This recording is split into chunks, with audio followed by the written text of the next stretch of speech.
Vous êtes à l'abreuvoir de l'actualité. Bonsoir, bienvenue les grandes articulations. Vulgarisation de l'avant-projet de la nouvelle constitution. Du côté de Fria, le débat s'installe dans les établissements du secondaire. C'est le retour à la source pour le chef de la mission du CNT, le journaliste, enseignant et écrivain Yamoussa Sidibé. Et puis justice, avec cette révolution, digitalisation des casiers judiciaires, l'idée est de faciliter l'accès à ce document souvent sollicité lors des recrutements. Parallèlement, la collecte des condamnations est actuellement en cours dans les juridictions du pays. Développement local, les habitants de Missira et de Koba se frottent les mains. La société Missira Supply s'acquitte de la taxe superficielle au compte de l'année 2024. Le montant est estimé à plus de 79 millions de francs guinéens. C'est tout pour les titres. Vulgarisation d'un projet de la nouvelle constitution. Les premières communications ont démarré en région forestière, plus précisément en Zélékoré sur place. Le président du Conseil national de la transition, Dr Dansa Kourouman, mène les débats. La cérémonie enregistre une forte mobilisation des populations locales. Lancé Kamisoko, Mohamed Saliou Paye, Mohamed Lamine Diallo, correspondance. La transition guinéenne entre dans une nouvelle phase de l'exécution de son chronogramme avec le lancement de la vulgarisation de l'avant-projet de la nouvelle constitution. Du haut de la tribune de la place des martyrs de Zélékoré, le premier responsable de l'organe législatif de la transition explique les enjeux de la nouvelle loi fondamentale à la population pour une meilleure compréhension de son contenu avant son adoption. La constitution, c'est la loi fondamentale du pays, c'est-à-dire c'est la constitution qui décide qui peut diriger la Guinée. C'est la constitution qui décide qui peut gouverner la Guinée. C'est la constitution qui décide même qui peut être préfet, qui peut être gouverneur. Et c'est la population qui donne au peuple le droit et la responsabilité de choisir les dirigeants et de les sanctionner. La constitution qui nous ressemble, c'est une constitution qui permet au peuple d'avoir et d'être le vrai détenteur du pouvoir. Avec ses 1 600 000 habitants, la région de Zélékoré se taille une place importante dans la quête de la voix du peuple. D'où le choix de la Guinée forestière pour le lancement de la campagne de vulgarisation de l'avant-projet de la nouvelle constitution qui reflète l'image des Guinéens et qui tient en compte les aspirations des populations dans toutes ses composantes. Si Conakry mange de l'huile rouge, c'est grâce à la forêt. Alors, si on veut mettre en place une constitution pour ce pays, grâce à la clairvoyance du général Mamadi Doumbouya, qui nous a dit, il a promis au peuple de Guinée qu'il fera pour la Guinée et au compte de la Guinée une constitution qui nous ressemble et qui nous rassemble. La constitution qu'on vous proposera sous le leadership du général Mamadi Doumbouya dit et rappelle que la souveraineté appartient au peuple. L'exécution de cette mission, l'organe législatif de la transition peut compter sur la disponibilité et l'accompagnement non seulement des autorités, mais aussi des populations de la région administrative de Zélékoré. La Constitution nationale est l'âme d'un État de droit qui définit les droits et les devoirs des citoyens, ainsi que les principes fondamentaux qui régissent la gouvernance. C'est pourquoi le lancement de cette campagne de vulgarisation de l'avant-projet de notre nouvelle constitution dans notre région est une occasion solennelle pour les vaillantes populations de la région administrative de Zélékoré de témoigner leur soutien à ce choix historique, car votre présence parmi nous aujourd'hui est un signe fort de votre engagement pour l'avenir de notre pays et nous en sommes profondément reconnaissants. Nous, notre soutien aujourd'hui, c'est parce que le président de la République prône la paix, il est à l'idéologie de la jeunesse guinéenne. Donc, vraiment, on est là pour le soutenir. Pendant 21 jours, des émissaires du Conseil national de la transition seront en contact avec les populations de la région de Zélékoré afin de recueillir leurs avis sur le contenu de l'avant-projet de la nouvelle constitution. Fria n'est pas en marge et c'était le même exercice. L'avant-projet de la nouvelle constitution est en débat dans les collèges, lycées publics et privés. C'est par ailleurs le retour à la ressource pour le chef de la mission du CNT, le journaliste, enseignant et écrivain Yamoussa Sidibé. Le point avec Fodé Camara. Ce samedi 9 novembre, au quartier Aviation, la visibilité autour du périmètre du lycée Amical Cabral est prise en otage par un épais brouillard. Autour de l'avant-projet de la nouvelle constitution pour aider les jeunes élèves à se réchauffer l'esprit pour sortir du brouillard, Yamoussa Sidibé, écrivain et conseiller au CNT, fait son grand oral. Un grand oral très interactif autour des enjeux de la vaste campagne de vulgarisation de l'avant-projet de la nouvelle constitution. Une démarche républicaine pour recueillir les avis de l'élite de demain, s'enrichir des idées diverses de tous les élèves des collèges et lycées, publics et privés de la cité de la Lumine. C'est une initiative du président de la transition, le général Mamadi Doumbouya, et sur les instructions du président du CNT, Dr Dansa Kourman, que nous nous sommes rendus aujourd'hui à Fria, dans ce lycée Amical Cabral, où nous avons réussi à mettre ensemble tous les lycéens de la ville de Fria, les lycéens des écoles privées, des écoles publiques et aussi les collèges de Fria. À ces élèves, nous avons expliqué le contenu de l'avant-projet de nouvelle constitution, nous leur avons expliqué les innovations et nous avons senti un grand intérêt de ces élèves, notamment en ce qui concerne les innovations au niveau de l'éducation.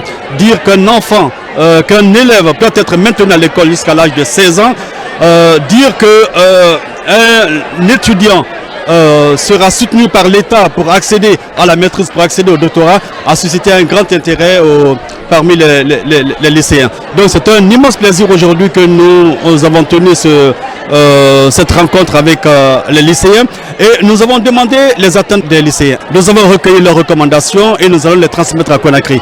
Le chef de la mission de vulgarisation de l'avant-projet de la nouvelle constitution est très attaché à la ville de Fria. L'auteur de Dire le temps qui passe, de Sabendé à la RTG Coloma, a prêté une oreille très attentive aux différentes recommandations. Cette prise de parole plurielle a permis à Yamoussa Sidibé de redessiner tous les contours de la nouvelle constitution aux élèves de la ville de Fria. Des élèves fortement mobilisés et conscients des enjeux de la mise en œuvre du projet de nouvelle constitution.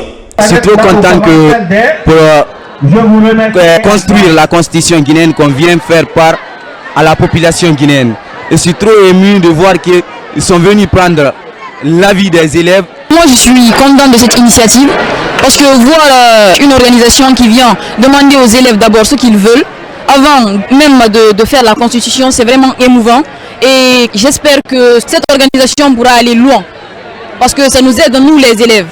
On a cru encore que cette nouvelle constitution intéresse beaucoup plus cette jeunesse et c'est ce qui a motivé vraiment leur engouement ce matin. Donc nous saluons vraiment cette idée. Dénommée loi des lois, la constitution définit et garantit les droits fondamentaux des citoyens liés à des priorités comme l'éducation, la santé et la sécurité. Les sages et les religieux de Fria se disent prêts à s'impliquer pleinement pour la réussite de la campagne de vulgarisation de l'avant-projet de la nouvelle constitution. Mes impressions sont très bonnes. L'information que nous venons de recevoir nous remplit d'espoir, de joie. Nous prions Dieu, le Tout-Puissant Allah, qu'il nous protège, le jeune Mamadi Doumbouya, qu'il fasse en sorte que ce pays connaisse le bonheur, la paix, la quiétude, l'amitié entre nous. Nous souhaitons que le temps du général Mamadi Doumbouya soit un temps de prospérité pour le pays. Par des moyens de prise de contact très insolites, cette campagne de vulgarisation de l'avant-projet de la nouvelle constitution va toucher les coins et recoins du pays. À Fria, les émissaires du CNT comptent toucher tous les représentants des couches socio-professionnelles et des collectivités territoriales décentralisées. Après le centre-ville de Fria, pour les prochaines étapes, les sous-préfectures sont dans la ligne de mire de la délégation du Conseil national de la transition. Par ailleurs, ce week-end à Sigiri, lancement de la campagne de vaccination contre la rougeole, c'est dans le cadre des efforts continus du gouvernement pour protéger les enfants contre cette pathologie aux effets cutanés. C'est le Premier ministre chef de gouvernement, Amadou Ouriba, qui a donné les premiers vaccins. Ousmane Bangoura, Kabassouma.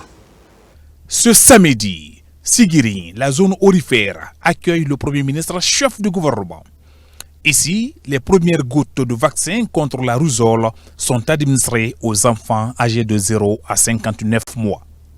25 districts à travers le pays seront touchés par cette vaste campagne de vaccination contre la rougeole pour la première phase.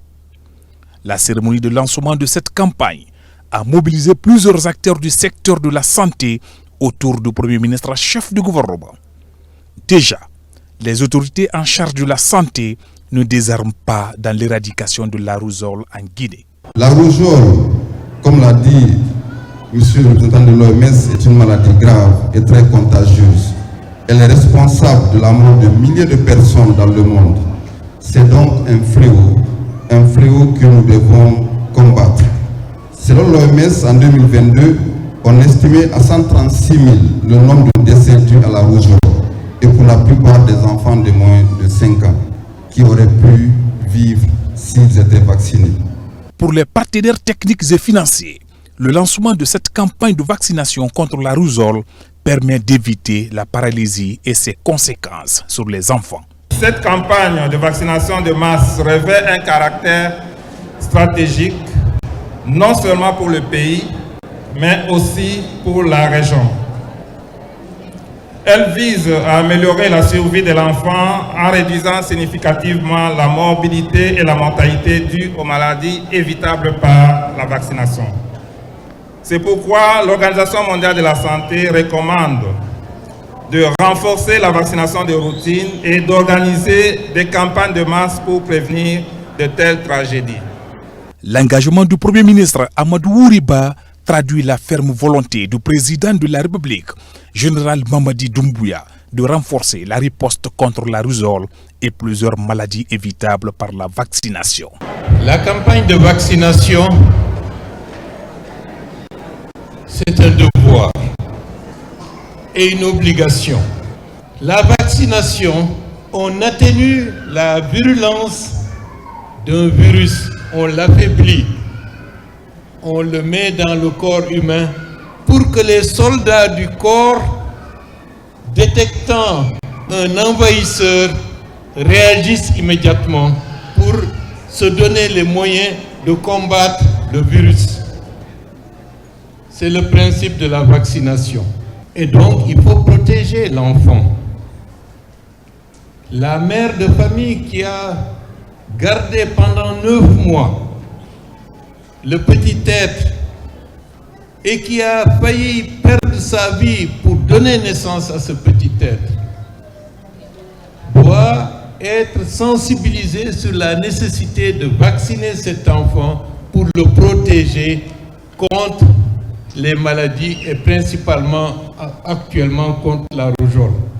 La réalisation de cette campagne de vaccination est perçue par les populations de Sigiri comme un facteur de prévention des maladies. Les communautés sont donc interpellées pour faire vacciner tous les enfants âgés de 0 à 5 ans.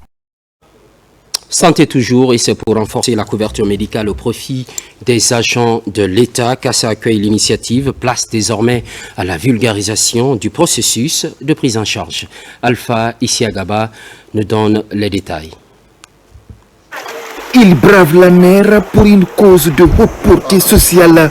Ces cadres de la CNPS et ceux du mouvement syndical rallient l'île de Kassa pour la suite de la campagne d'information sur la couverture médicale effective depuis le mois d'août dernier. Parmi les préoccupations, il y a la pérennité de cette prise en charge parce que c'est une première fois en Guinée.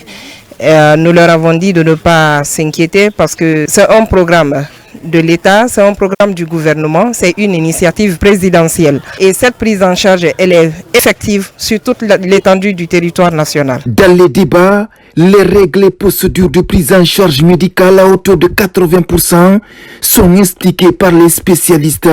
Enseignants et autres agents de l'État sont désormais largement informés du processus. Le message qu'ils ont transmis aux fonctionnaires et aux retraités est pour nous une belle opportunité que nous encourageons et que nous saluons les efforts qui sont en train d'être menés par les nouvelles autorités pour l'amélioration des conditions de vie et d'exercice de la population et les fonctionnaires en particulier. Vraiment, nous nous réjouissons de cette prise en charge et nous continuons à faire l'information jusqu'au niveau du dernier fonctionnaire de la Guinée pour qu'il bénéficie de cette prise en charge qui a été longtemps demandée par le mouvement syndical guinéen. Déjà, la liste de toutes les structures hospitalières et les pharmacies conventionnées avec la Caisse nationale de prévoyance sociale est remise à tous les responsables des ressources humaines, ce qui va faciliter la prise en charge sanitaire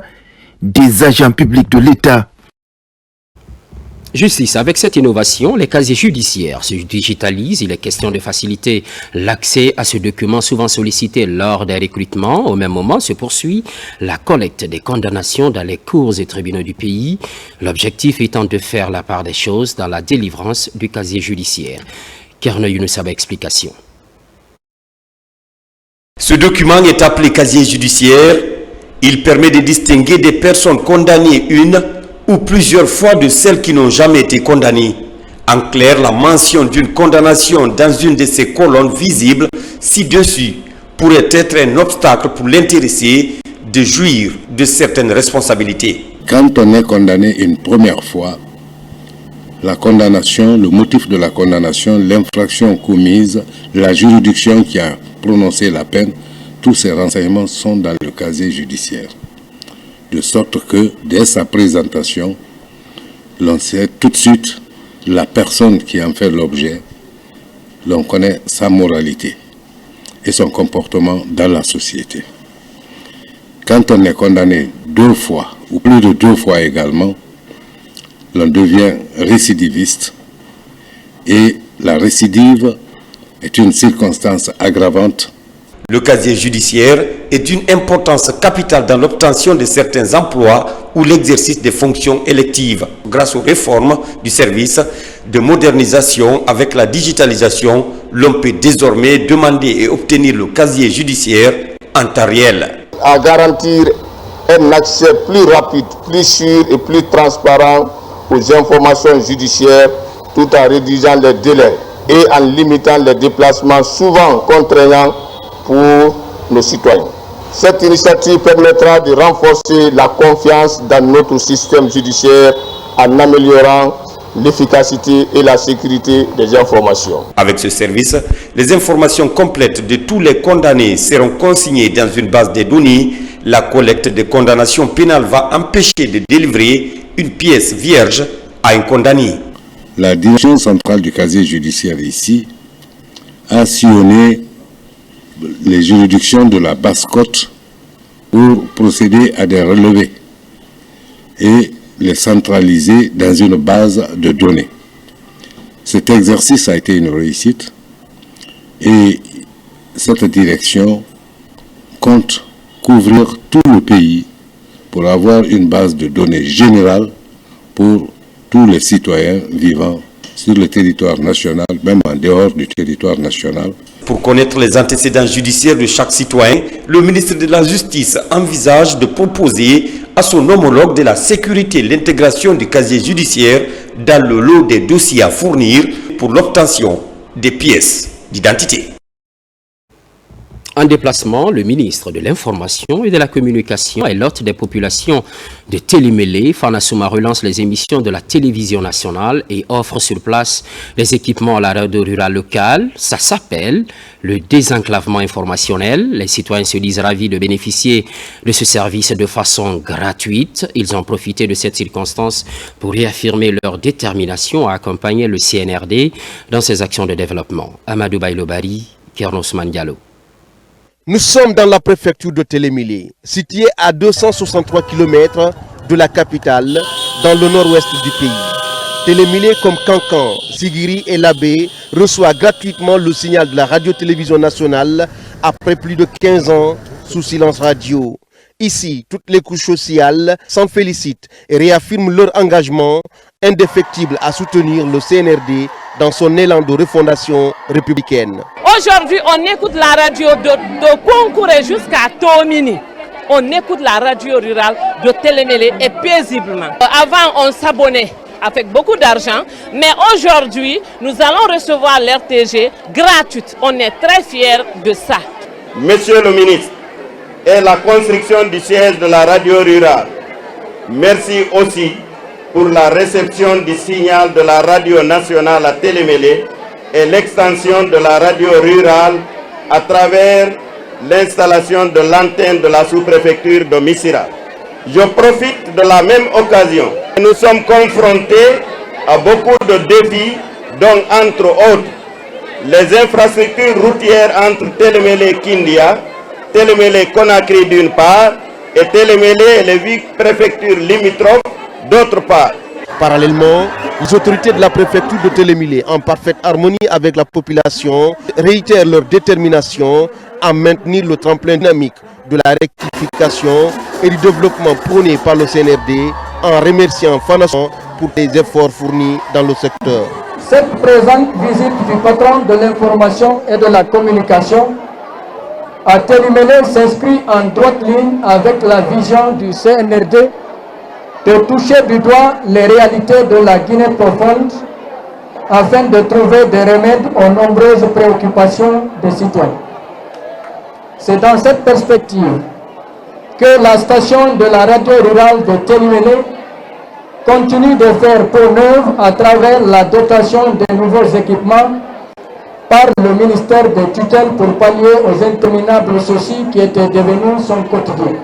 Nous disons vraiment un grand merci à notre président, le président de la République, le général Mamadi Doumbouya. Vous avez constaté et vous avez remarqué, les citoyens de Télémilé adhèrent aux idéaux de son Excellence, Monsieur le Président de la République. Il accompagne le CNRD, il accompagne le pouvoir. Pendant qu'il y a eu vraiment, il faut le reconnaître, des actions de développement au niveau de la préfecture, il y a beaucoup d'actions qui restent encore, qui vont être réellement dans l'avantage de notre population, la population de Télémilé. Nous vous demandons auprès du gouvernement de nous appuyer réellement pour qu'il y ait une interconnexion entre Soit-Petit et Télémilé. Ça va beaucoup nous aider. Ravi de cet accueil chaleureux qui lui a été réservé en compagnie de sa délégation, le ministre Fanassouma a décliné les objectifs de sa feuille de route et réitère l'engagement du président de la République, le général Mamadi Doumbouya, à faire du développement de la Guinée une réalité, et c'est là à tous les niveaux. Quand j'ai pris fonction au mois de mars dernier, le président de la République m'a demandé de donner la radio et la télé à toutes les préfectures du pays. Si vous avez constaté, nous avons commencé d'abord dans la savane guinéenne, nous avons été également à Kassa, et aujourd'hui nous sommes à Télémilé. Nous sommes là pourquoi? Non seulement voir et apprécier les grandes actions qui sont en cours ici à Télémilé, mais aussi donner la radio et la télévision à la préfecture de Télémilé. Donc Télémilé aura non seulement la radio, la télévision, la radio rurale déjà, on a offert des équipements, c'est déjà opérationnel, et on a déjà aussi l'infrastructure, la maison de la radio rurale qui est en construction ici, qui va bientôt finir. Et en ce qui concerne la couverture médiatique, elle va être très grande ici à Télémilé. J'ai écouté la notabilité, les sages, monsieur le préfet et bien d'autres intervenants ici, qui ont formulé des doléances, notamment le réseau routier, notamment le barrage qui était opérationnel dans un passé récent, Samakou. Donc j'ai recensé tous ces éléments que je vais transmettre à M. le Premier ministre et naturellement le président de la République. Mais déjà, je voulais vous rassurer, nous avons affaire avec un président qui parle moins, mais qui pose beaucoup d'actes. Pourquoi? Il dit qu'il faut gouverner par les actes et non par les discours. Pour joindre l'utile à l'agréable, une visite du chantier du siège de la radio rurale de Télémilé a été effectuée. Un tournoi dénommé Général Mamadi Doumbouya est initié dans la commune, dont le coup d'envoi aura lieu demain dimanche 10 novembre au stade préfectoral. Au département de la jeunesse et des sports, l'heure est à l'évaluation des besoins pour l'employabilité et l'occupation saine des jeunes en Guinée. Le ministre Haba et le représentant du programme des Nations Unies pour le développement échangent sur la question. Des annonces sont faites, notamment sur la qualification de la main-d'œuvre locale et la participation de la jeunesse dans le processus électoral. Mangamouri Kamara, Jibril Kamara. Cette convention de partenariat entre l'Agence guinéenne pour la promotion de l'emploi et Africa Global Logistique se matérialise dans le cadre des projets de renforcement d'aptitudes pour les jeunes diplômés guinéens. Ce partenariat vise à booster les compétences pour l'employabilité des jeunes dans divers domaines. Ce n'est pas tout ce qu'on a signé, mais on va faire plus de ça. Nos objectifs, c'est de créer l'emploi, investir dans la ressource humaine, d'un capital humain. On va faire encore beaucoup de projets. Cette convention de partenariat s'étend sur une durée d'1 an. Elle va aider l'État guinéen à renforcer les aptitudes des jeunes pour leur faciliter l'accès aux bourses de stage et aux emplois décents. En permettant à ces jeunes d'acquérir une expérience précieuse, nous renforçons leur employabilité et augmentons leurs chances de décrocher un emploi stable et bien rémunéré. Avec la signature de cette convention, la GIP et AGL prennent un engagement fort et symbolique pour la Guinée. Après cette signature, les cadres des deux structures se disent prêts à travailler main dans la main pour mieux qualifier les jeunes pour les aider à affronter le marché de l'emploi, un environnement très concurrentiel. L'abbé, avec cette remise à niveau, c'est à l'intention des cadres évoluant au sein des régies financières. On voit tout cela avec Sarfedine Diallo et son assaillant. Depuis son installation, la délégation spéciale de la commune urbaine de l'Abbé a réalisé avec ses partenaires plusieurs actions dans les domaines scolaires, sanitaires, l'assainissement ainsi que la reconstruction de la place des Martyrs. Elle tient ce jour la première session ordinaire du conseil communal 2024. Toutes les sensibilités puissent nous aider à faire des débats très fructueux pour nous permettre d'avoir un budget réaliste et réalisable et qu'on puisse se projeter par rapport à l'année 2025 et avec des chiffres très réalistes et réalisables. Donc il y a un travail qui est en train d'être fait par mon équipe et moi pour pouvoir encore améliorer davantage le recouvrement de ces recettes-là pour pouvoir faire face aux défis qui se posent à la commune urbaine de l'Abbé. Les échanges et réflexions ont permis à la délégation spéciale de rééquilibrer ses comptes en adaptant les recettes aux dépenses. Pour bien préparer 2025, il y a eu des rajouts par rapport à nos ambitions, par rapport aux prévisions et par rapport aux recettes. Il y a eu des débats très fructueux. Nous sortons très satisfaits de cette session. Vu la volonté qui anime cette délégation depuis son installation, je suis rassuré à 100% que ce budget va refléter les réalités de la commune de l'Abbé et ça sera un budget réaliste et réalisable parce qu'ils ont été réellement outillés. La délégation spéciale de l'Abbé, dans un esprit d'équipe et de transparence, réaffirme son engagement à réaliser plus de projets au bénéfice de ses citoyens. Développement local, on en parle toujours. Les habitants de Misra et de Koba se frottent les mains. La société Misra Supply procède au paiement de la taxe superficielle au compte de l'année 2024. Le montant est estimé à plus de 79 millions de francs guinéens. La remise s'est déroulée dans la commune urbaine de Télémilé, un geste significatif dans la collaboration entre localités impactées et sociétés minières. Moussa Namina Keita, Mamadi Terna Kamisoko.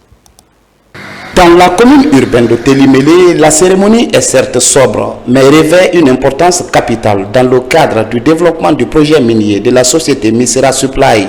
Conformément aux exigences du code minier, les collectivités locales de Koba et Misra reçoivent la taxe superficielle au compte de l'exercice 2024. Plus de 79 millions de francs guinéens, dont 78 millions pour la communauté fortement impactée de Missirah. La bauxite seule ne peut pas développer une communauté ou un État. Pour hisser un État ou une communauté dans l'opulence, il faut trois choses. Donc la paix, et vous avez aussi les taxes et la bonne gestion ici administrative et financière.